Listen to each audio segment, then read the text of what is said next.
ओम अज्ञानतिमिरन्दस्य ज्ञानञ्जनशलाखया चक्षुरुन्मीलितं येन तस्मै श्रीगुरुवे नमः। नमो विष्णुपदाय कृष्णप्रेष्ठाय भूतले श्रीमते भक्तिवेदान्तस्वामिन् इति नामिने। नमस्ते सरस्वती देवे गौरवाणी प्रचारिणे निर्विशेष शून्यवादी पाश्चात्य देशतारिणे। जय श्री कृष्ण चैतन्य प्रभु नित्यानंदा श्री अद्वैत गदाधर श्रीवासदि गौर भक्त वृंदा। हरे कृष्णा कृष्ण कृष्ण हरे हरे, हरे राम राम राम हरे हरे। हरे कृष्ण। तो आज से हम श्रीमद् भागवत का तीसरे स्कंद का नया अध्याय प्रारंभ कर रहे हैं। वो पिछले अध्याय का कंटिन्यूएशन है। पिछले अध्याय में भगवान कपिल ने वर्णन किया था कि जब व्यक्ति इस भौतिक संसार में अनेकों प्रकार के पाप कर्म करता है और उसके फल स्वरूप अनेकों प्रकार की सजाएं भोगता है, दो जगहों पर, एक नरक लोक में जाकर के और दूसरा अनेकों प्रकार की नरकीय योनियों में जन्म लेकर के। तो पहले नरक लोक में जाकर के अनेक प्रकार की सजाएं भुगतता है और उसके बाद में उसका जन्म जो है अनेकों प्रकार की नरकीय प्राणियों में, उस प्रकार की योनियों में जन्म लेता है। कभी कुत्ते की योनि में, कभी बिल्ली की योनि में, अनेकों प्रकार के पशु हैं। और धीरे धीरे इन योनियों से ऊपर आने के पश्चात अपनी सजा जब उसकी खत्म हो जाती है, दोबारा उसे अवसर प्रदान किया जाता है मनुष्य देह की प्राप्ति का। ये उदाहरण दिया जाता है कि जिस प्रकार से व्यक्ति पहले स्वतंत्र होता है और जब वो कुछ ना कुछ अनेकों प्रकार के मान लीजिए अपने देश के अंदर में, राज्य के अंदर में कानूनों को तोड़ता है, अनेकों प्रकार के गलत कार्य करता है जो संविधान के अनुसार नहीं होते हैं, तो उसे जो है सजा भुगतनी पड़ती है। अनेकों प्रकार की जेलों में जाना पड़ता है। सजा भुगतने के पश्चात दोबारा उसे जो है छूट दे दी जाती है, उसे जेल से छोड़ दिया जाता है। तो ठीक इसी प्रकार जब हम मनुष्य देह में थे पहले, और अगर हमने इस प्रकार के कुकर्म किए हैं तो हमें नरक लोक में भुगतना पड़ेगा, बाद में अनेकों प्रकार की प्राणियों में हमें जन्म लेना पड़ेगा, बाद में दोबारा हमें मनुष्य देह की प्राप्ति होती है। तो इससे हम लोग क्या समझ सकते हैं? मनुष्य जीवन में हमारी जिम्मेदारियां बहुत महत्वपूर्ण है। मनुष्य जीवन में जो समय दिया है उस समय को जानवरों की भांति नहीं बिताना चाहिए। ये हमें बड़ी महत्वपूर्ण सीख लेनी चाहिए, क्योंकि अगर मनुष्य जीवन में हम सही प्रकार से उपयोग नहीं करेंगे तो इस प्रकार का हमारा जो मनुष्य जीवन है वो हमें छोड़ करके अनेकों प्रकार की सजाएं भुगतनी पड़ेंगी और दोबारा निम्न योनियों में जाकर के जन्म लेना पड़ेगा। और बाद में इतनी सारी योनियों के पश्चात बाद में हमें दोबारा जो है मनुष्य की देह की प्राप्ति होगी। तो भगवान कपिल कहते हैं, कर्मणा देव नेत्रेना देहर जंतुर देहर उपपद्यते। दो चीजें डिसाइड करती हैं, जिनके द्वारा बताया जाता है कि दो चीजें हैं जिनके द्वारा ये पता चलता है किस प्रकार की देह की हमें प्राप्ति होगी। कर्मणा देव नेत्रेण जंतुर देह उपपद्यते। जंतु को कौन सी देह की प्राप्ति होगी, दो चीजों के ऊपर निर्भर है। एक तो जो हमने कर्मणा, जिस प्रकार के कर्म किए हैं। दूसरा देव नेत्रेणा, भगवान देव नेत्रेणा, उनकी निगरानी के, उनके नियंत्रण में माया या भगवान की शक्ति, भौतिक प्रकृति जंतु को देह की प्राप्ति करवाती है। तो ये कहते हैं, बाद में वो कहते हैं प्रविष्ठा स्त्रिया प्रविष्ठ उदरम पुंसो रेत कणाश्रयः। जिस प्रकार का हमने कर्म किया है उसके अनुसार भगवान की निगरानी में जंतु को स्त्री के गर्भ में भेज दिया जाता है। स्त्रिया प्रविष्टम उदरम, उदरम का मतलब होता है गर्भ, तो स्त्री के गर्भ में भेज दिया जाता है। पुंसाम रेत कणाश्रयः, कैसे भेजा जाता है? जो पुरुष होता है उसके वीर्य के द्वारा। रेतः का मतलब होता है जो पुरुष का जो वीर्य होता है, उस वीर्य के द्वारा आत्मा मां के गर्भ में, स्त्री के गर्भ में जाकर के आश्रय लेती है। तो ये बड़ा महत्वपूर्ण है समझना, क्योंकि आजकल जो है लोग ऐसा सोचते हैं कि पुरुष और स्त्री, पुरुष का जो वीर्य होता है और स्त्री का, जब पुरुष का वीर्य और स्त्री का जब मिलन होता है तो वो सोचते हैं कि उसके कॉम्बिनेशन से जीव जन्म लेता है, उससे लाइफ आती है। मतलब वो सोचते हैं कि कुछ रसायनों के द्वारा, केमिकल के द्वारा लाइफ बनती है। ये मूर्खता है, क्योंकि यहाँ पर बिल्कुल स्पष्ट भगवान कपिल बता रहे हैं कि आत्मा कहाँ पर होती है, आत्मा को स्त्री के गर्भ में कैसे भेजा जाता है? वो पुरुष की वीर्य के द्वारा आत्मा जो है स्थानांतरण होती है स्त्री के गर्भ में। और अब आगे का बड़ा बढ़िया वर्णन करते हैं, जो आज हम अपने मॉडर्न साइंस के द्वारा, विज्ञान के द्वारा भी हम आज देख सकते हैं कि जो वेदों में बताया गया, जो भगवान कपिल ने भागवतम में बताया है, वो बिल्कुल सही है। तो जब पुरुष का वीर्य स्त्री के गर्भ में जाता है, उसके बाद क्या होता है? मां गर्भ कैसे धारण करती है, वो स्त्री गर्भ कैसे धारण करती है, बच्चा कैसे पैदा होता है, उसका पूरा वर्णन जो है बड़े सिस्टमैटिकली भागवतम में दिया है। तो एक एक करके हम देखेंगे। देखिए क्या सुंदर वर्णन बताया है।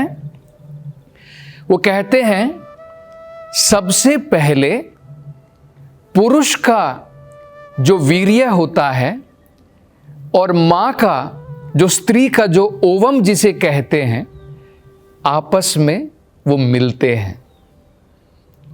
वो पहली रात को होता है। दूसरे 5वें दिन क्या होता है? बुध बुदम, ये जो पुरुष का वीर्य और स्त्री का जो ओवम होता है, आपस में मिलने के पश्चात एक, जैसे आपने कभी देखा होगा ना, पानी के अंदर में बुलबुला आ जाता है, उसे कहते हैं बुदबुदम। तो एक बुदबुदम की भांति एक आकार वो ले लेता है, एक बबल की भांति आकार लेता है 5वें दिन। बाद में कहा है 10वें दिन तक, जैसे एक प्लम होता है, आपने देखा होगा आलू की तरह होता है, उसे आलू बुखारा कहते हैं, गोल होता है। तो उस प्रकार का आकार वो लेता है 10वें दिन। तो देखिए क्या, पहली रात को पुरुष का वीर्य और स्त्री का ओवम आपस में जो है उनका मिश्रण होता है। 5वीं रात को ये जो मिश्रण होता है ये एक प्रकार का आकार ले लेता है, एक बबल की भांति, बुदबुदम। 10वीं रात को इसका आकार जो है थोड़ा और बढ़ जाता है, एक आलू बुखारे की भांति जो है इसका आकार गोल हो जाता है। अब बताया है कि इसके बाद में 10वें दिन के बाद क्या होता है, ये जो है एक पेशी के रूप में या फिर अंडम के रूप में परिवर्तित हो जाता है, जिस प्रकार की परिस्थिति है उसके अनुसार। जिस प्रकार की परिस्थिति का मतलब क्या होता है, देखिए, अगर वो गर्भ जानवरों का गर्भ है, जैसे किसी पक्षी का गर्भ है, चिड़िया का गर्भ है, तो अंडे के रूप में, अंडे के आकार में वो परिवर्तित हो जाता है। और अगर वो मनुष्य का है या फिर कुछ जानवर का है, जैसे कुत्ता हुआ, बिल्ली हुई या फिर गाय हुई, उसमें वो क्या बन जाता है, पेशी। पेशी का मतलब होता है एक छोटा सा मांस का टुकड़े की भांति। तो इस प्रकार से डेवलपमेंट होता है। ये बड़ा सुंदर विज्ञान जो है वेदों के अंदर में दिया है कि 4 प्रकार की देह की प्राप्ति होती है जीवों को अलग अलग परिस्थितियों में। 4 प्रकार की अलग अलग देह होती है।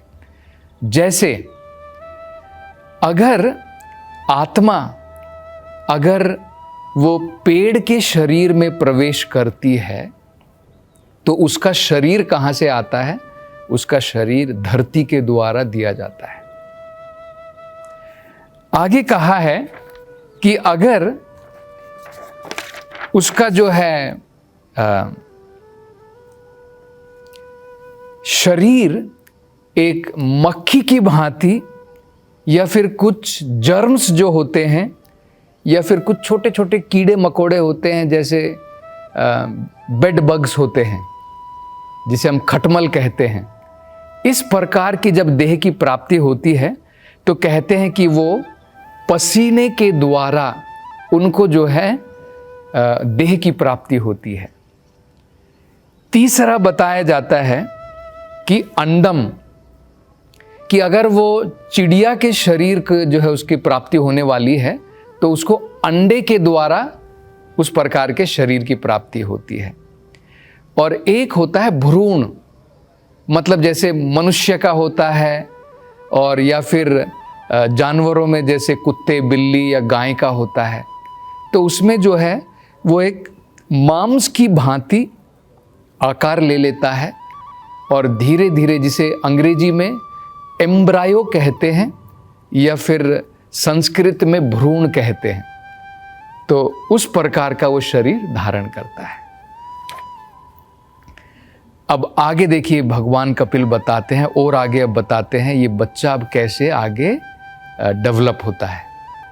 वो कहते हैं 1 महीने के अंदर में उसका सर जो है, उस भ्रूण का जो माँ के गर्भ के अंदर में है, उसका सर डेवलप होता है, उसका सर जो है बनना प्रारंभ होता है। उसके बाद में क्या होता है, 2 महीने के अंत में लगभग हाथ, पाँव और जो हमारे अन्य शरीर के जो ये अंग हैं वो जो है बनने प्रारंभ हो जाते हैं। 3 महीने के अंत में उसके हाथ की उंगलियां, पाँव की उंगलियां, उनके नाखून और जो शरीर के ऊपर जो बाल होते हैं वो बनते हैं।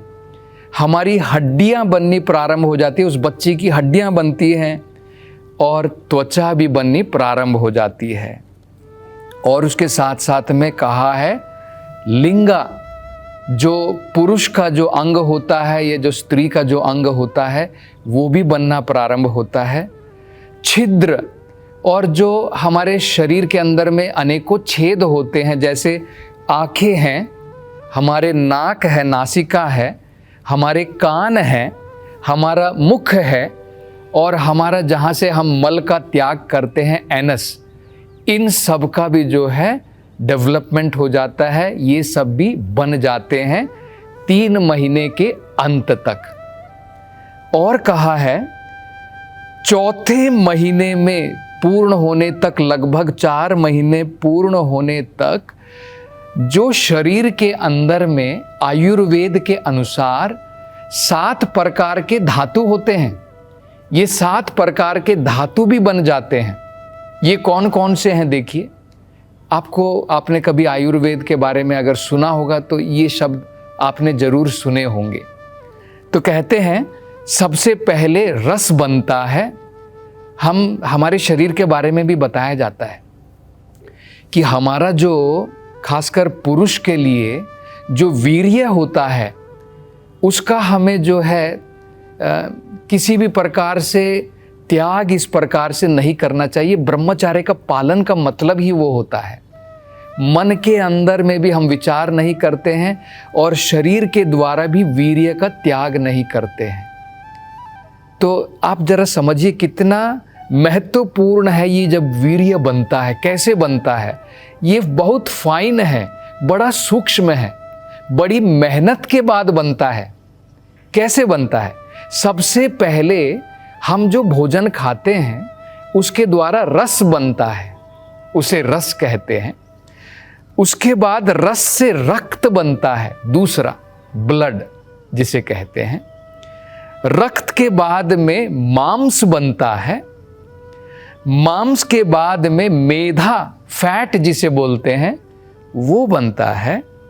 मेधा के बाद में अस्थि या हड्डी जिसे हम कहते हैं, बोन्स, वो बनती हैं। उसके बाद में मैरो जिसे मज्जा कहते हैं, वो बनता है। और अंत में वीर्य बनता है। तो फाइनल क्या बनता है? वीर्य बनता है, जिसके अंदर में इतनी ताकत होती है कि उसके द्वारा हम जो है बच्चा पैदा कर सकते हैं। उसी के अंदर में, उसी वीर्य के अंदर में भगवान जो है कर्मणा देव नेत्रेणा, भगवान की निगरानी के अनुसार और अपने कर्म के अनुसार आत्मा जो है उसी वीर्य में प्रवेश करती है और बाद में स्त्री के गर्भ में जो है वो आत्मा प्रदान होती है। और माँ जो है, स्त्री जो है, अपने शरीर के द्वारा उसे शरीर प्रदान करती है। ये हमने यहाँ पर देखा है। और आगे भगवान कपिल जो है इसके बारे में क्या बताएंगे, इसकी चर्चा हम अगली कथा में करेंगे। हरे कृष्णा।